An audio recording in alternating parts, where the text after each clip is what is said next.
Hello friends and dear all students of LNMU degree part 1। Friends मैं हूं आपका sir mister D Kumar. सबसे पहले स्वागत करता हूं आप सभी का एसएसपी एजुकेशन सेंटर के इस ऑफिशियल यूट्यूब चैनल पर। फ्रेंड्स इस वीडियो में LNMU BA part 1 history subsidiary paper के स्टूडेंट्स के लिए उनके एग्जाम हेतु महत्वपूर्ण ऑब्जेक्टिव प्रश्नों का उत्तर बताने जा रहा हूँ। तो आप इस वीडियो को पूरा अवश्य देखिएगा और अगर आप इस चैनल पर नए हैं, इस चैनल को अभी तक सब्सक्राइब नहीं किए हैं तो चैनल को अवश्य सब्सक्राइब कर लीजिएगा और सब्सक्राइब करते ही जो बगल में घंटे की निशान दिखेगी उसे दबाकर ऑल नोटिफिकेशन ऑन करके रखिएगा ताकि आगे आने वाली हर एक वीडियो की नोटिफिकेशन आपको अप टू डेट मिलती रहेगी। दोस्तों मैं आपको पहले ही जानकारी दे दूं, हिस्ट्री से आप सभी को एक वीडियो प्रोवाइड करवा दिया गया है जिसमें आपको 100 तक के ऑब्जेक्टिव प्रश्नों का उत्तर बता दिया गया है। फिलहाल इस वीडियो में 101 से लेकर जितने भी ऑब्जेक्टिव प्रश्न आगे हैं उसका आंसर बताने जा रहा हूँ। इसी प्रकार से 1 से 2 वीडियो आप लोगों को आपके एग्जाम से पहले प्रोवाइड करवा दिया जाएगा, तो आप चैनल को अवश्य सब्सक्राइब करके रखिएगा। तो चलिए बिना समय वेस्ट किए क्वेश्चन को देखते हैं। आपको 100 नंबर क्वेश्चन बता दिया गया था कि निम्नलिखित में से कौन जो है वो यहाँ पे बौद्ध धर्म का प्रथम महान संरक्षक था। तो ये अजात शत्रु था, को आपको बता दिया गया है। 101 नंबर प्रश्न है, निम्नलिखित में से कौन सा जो है हड़प्पा कालीन स्थल सामुद्रिक गतिविधि से जो है नहीं जुड़ा है। तो ये जो हो जाएगा 101 का आंसर वो हो जाएगा आपका ऑप्शन नंबर घ हो जाएगा देशलपुर। ऑप्शन नंबर घ जो है ये कहता है कि हड़प्पा कालीन स्थल सामुद्रिक गतिविधियों से नहीं जुड़ा है। 102 नंबर प्रश्न है कि निम्नलिखित में से कौन वेदों का अंग नहीं है। तो वेदों का अंग जो है वो पुराण नहीं है, पुराण जो है ये वेद में नहीं आते हैं, तो वेदों का अंग नहीं है। ऑप्शन नंबर घ इसका उत्तर हो जाएगा। उसके बाद 103 नंबर प्रश्न है, बुद्ध का जन्म कब हुआ था। तो बुद्ध का जन्म जो है वो आपका 563 ईसा पूर्व हुआ था। ग इसका उत्तर हो जाएगा। ये महत्वपूर्ण क्वेश्चन है, इसे आप याद रखिएगा। दोस्तों वीडियो को अवश्य लाइक कर दीजिएगा क्योंकि आपके लाइक्स ही हमें मोटिवेटेड करते हैं और आप लोगों को video up to date provide करवाया जाता है। और इस वीडियो को अपने सभी व्हाट्सएप ग्रुप में शेयर कर दीजिएगा ताकि जो भी हिस्ट्री सब्सिडी पेपर के कैंडिडेट्स होंगे वो भी अपना प्रिपरेशन जो है कर पाएंगे। 104 नंबर क्वेश्चन है, प्रारंभिक वैदिक युगीन सभ्यता का उल्लेख किस वेद में मिलता है। तो प्रारंभिक वैदिक युगीन सभ्यता का उल्लेख जो है वो आपका जो वेद है ऋग्वेद उसमें मिलता है। ऑप्शन नंबर ख इसका उत्तर हो जाएगा। 105 नंबर प्रश्न है कि वेदांग की संख्या है। तो वेदांग की जो संख्या है 6 संख्या है, वेदांग की संख्या 6 है, 6। ऑप्शन नंबर ख इसका उत्तर हो जाएगा।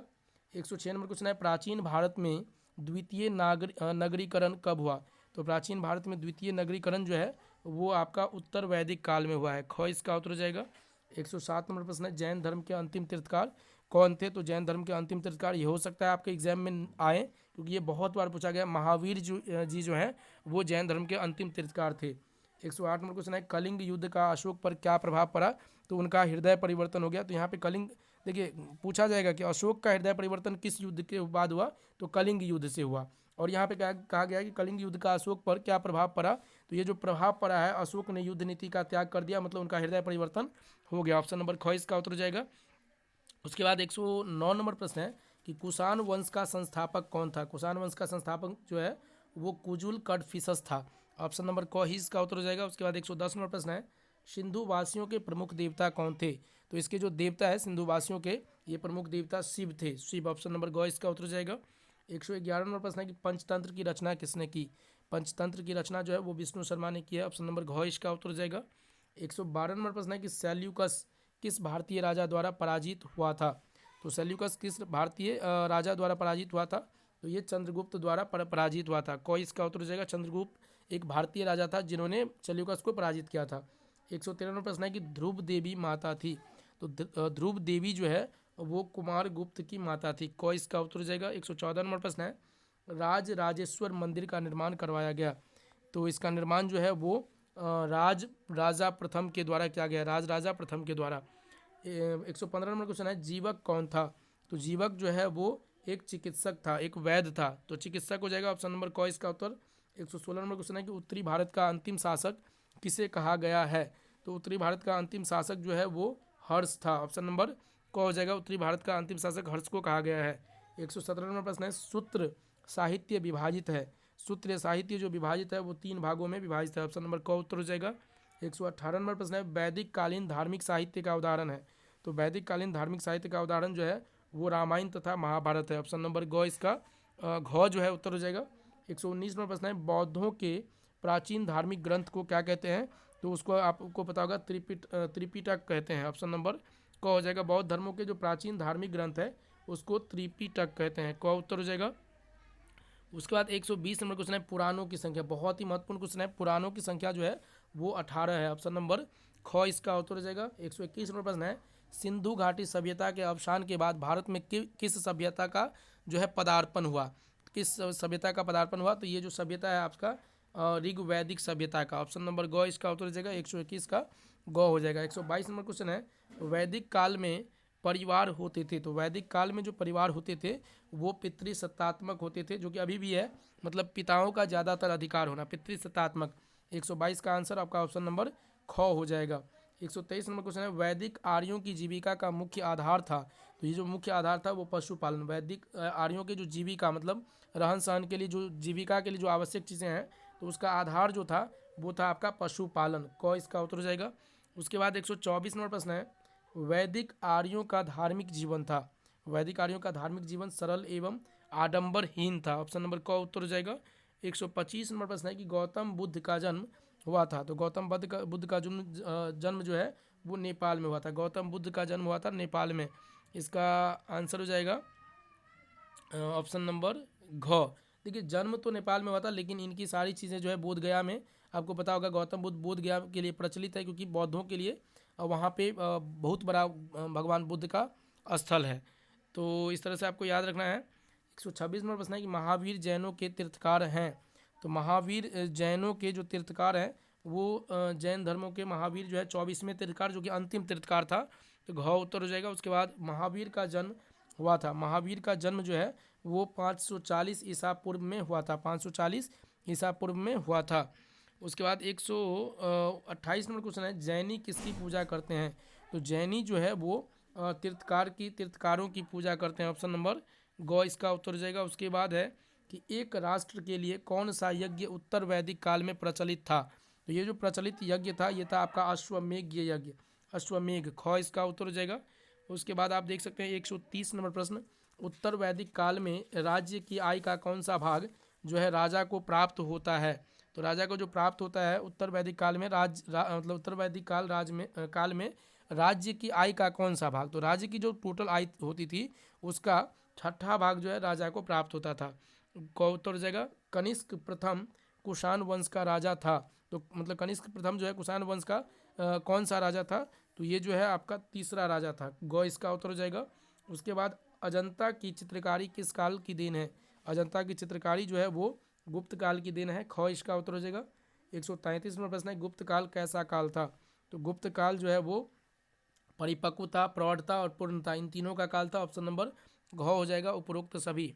134 नंबर प्रश्न है निम्नलिखित में गोरी की विशेषता थी, गोरी जो कि एक व्यक्ति का नाम है, तो गोरी की जो विशेषता थी वो जो है आपका बड़े भाई का उत्तराधिकार तथा भक्त था, और उसके बाद जो है उनकी विशेषता थी कि वो सुंदर और अशिक्षित थी, कुरूप तो नहीं थी लेकिन सुंदर और अशिक्षित, तो घ हो जाएगा क और ग दोनों, क्योंकि ये क्वेश्चन आपको पीछे भी बता दिया गया है, जो पहला वीडियो प्रोवाइड करवाया गया है।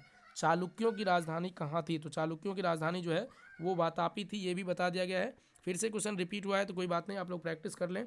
कल्याणी के चालुक्यों का राजवंश स्थापित करने का श्रेय किसको जाता है, तो इस श्रेय जो है यह आपका तैलप द्वितीय को जाता है।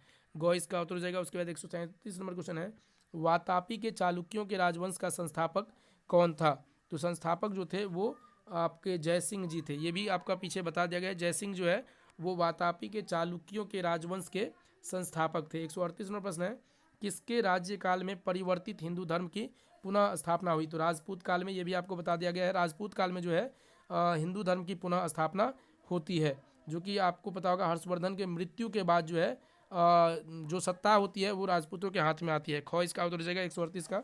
उसके बाद आगे बढ़ते हैं 139 नंबर क्वेश्चन की ह्वेनसांग कौन था, तो ह्वेनसांग एक चीनी बौद्ध भिक्षु था, ये भी आपको पीछे ऑब्जेक्टिव क्वेश्चन में आ चुका है, जो कि मैंने आपको बता दिया हूँ।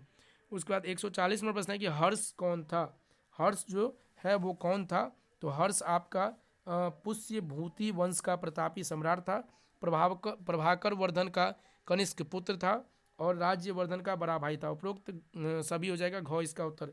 148 नंबर क्वेश्चन 141 है हर्षवर्धन की तुलना किससे की जाती है, तो आप सभी को इसका भी आंसर बताया गया है। हर्षवर्धन की तुलना अशोक और समुद्रगुप्त से की जाती है। क इसका उत्तर हो जाएगा। हर्षवर्धन का दरबारी लेखक कौन था, तो इनका दरबारी लेखक शायद बाणभट्ट था, हाँ बाणभट्ट ही था। ख इसका उत्तर। हर्षवर्धन का दरबारी लेखक बाणभट्ट था। गुप्त साम्राज्य के पतन का कारण क्या था? तो गुप्त साम्राज्य के पतन का जो है कारण जो था कि स्कंद गुप्त की मृत्यु हो गई, अयोग्य उत्तराधिकारी का हो जाना और हूनों का आक्रमण उस पर हो जाना। तो घ हो जाएगा उपरोक्त सभी। उसके बाद है फाहियान कौन था? तो फाहियान जो है वो आपका एक चीनी बौद्ध यात्री था। ऑप्शन नंबर क जो है 145 का करेक्ट आंसर रहेगा, एक चीनी बौद्ध यात्री। 146 नंबर क्वेश्चन है, चंद्रगुप्त द्वितीय किसका पुत्र था? तो ये चंद्रगुप्त द्वितीय जो है वो समुद्रगुप्त का पुत्र था। घ इसका उत्तर हो जाएगा। 147 नंबर क्वेश्चन है, रामगुप्त किसका पुत्र था? तो रामगुप्त जो है वो समुद्रगुप्त का पुत्र था। ऑप्शन नंबर घ इसका उत्तर हो जाएगा। 148 नंबर क्वेश्चन है, ब्राह्मण ग्रंथ क्या है? तो ब्राह्मण ग्रंथ जो है यहाँ पे 147 हो गया रामगुप्त। उसके बाद ब्राह्मण ग्रंथ क्या है? तो ब्राह्मण ग्रंथ जो है वो वेदों की टीका है। गौ इसका उत्तर हो जाएगा। 149 नंबर क्वेश्चन है, आख्यक से किस युग की जानकारी मिलती है? तो आख्यक से जो है ये आपका उत्तर वैदिक युग की जानकारी मिलती है। गौ उत्तर हो जाएगा। 150 नंबर क्वेश्चन है, धर्मशास्त्र का इतिहास के लेखक हैं? तो धर्मशास्त्र का इतिहास इसके जो लेखक हैं वो डॉक्टर पी.बी. कानू जी है। और उसके बाद इस वीडियो का अंतिम प्रश्न भी बता ही देता हूँ, 151 नंबर क्वेश्चन। इससे पहले आप लोगों को बस यही रिक्वेस्ट रहेगी कि चैनल पर नए हैं तो चैनल को अवश्य सब्सक्राइब कर लीजिएगा और घंटी के निशान को दबाकर ऑल नोटिफिकेशन ऑन करके रखिएगा। और इस वीडियो को जितना हो सके अपने सभी व्हाट्सएप ग्रुप में शेयर कर दीजिएगा, क्योंकि अगर मैं आपके लिए इतना तत्परता के साथ वीडियो प्रोवाइड करवाता हूँ तो आपकी ये उत्तरदायित्व है कि आप भी हमें सपोर्ट करें और इस वीडियो को अपने सभी दोस्तों तक शेयर करें और उनकी हेल्प करें, वो भी अपना प्रिपरेशन कर पाएँ। तो 151 नंबर क्वेश्चन है, महाभारत में कितने अध्याय या पर्व हैं? तो महाभारत में जो अध्याय या पर्व हैं 18 हैं। आपको बता दिया गया है पहले भी कि 18 अध्याय या पर्व हैं। तो ऑप्शन नंबर ग इसका उत्तर हो जाएगा। तो आशा करते हैं आप सभी को ये वीडियो अच्छी लगी होगी। वीडियो को आप लाइक कर दीजिएगा और चैनल को सब्सक्राइब करके नोटिफिकेशन बेल ऑन करके रखिएगा, ताकि जो आगे आने वाली वीडियोज़ होगी उसकी नोटिफिकेशन आपको अप टू डेट मिलती रहेगी।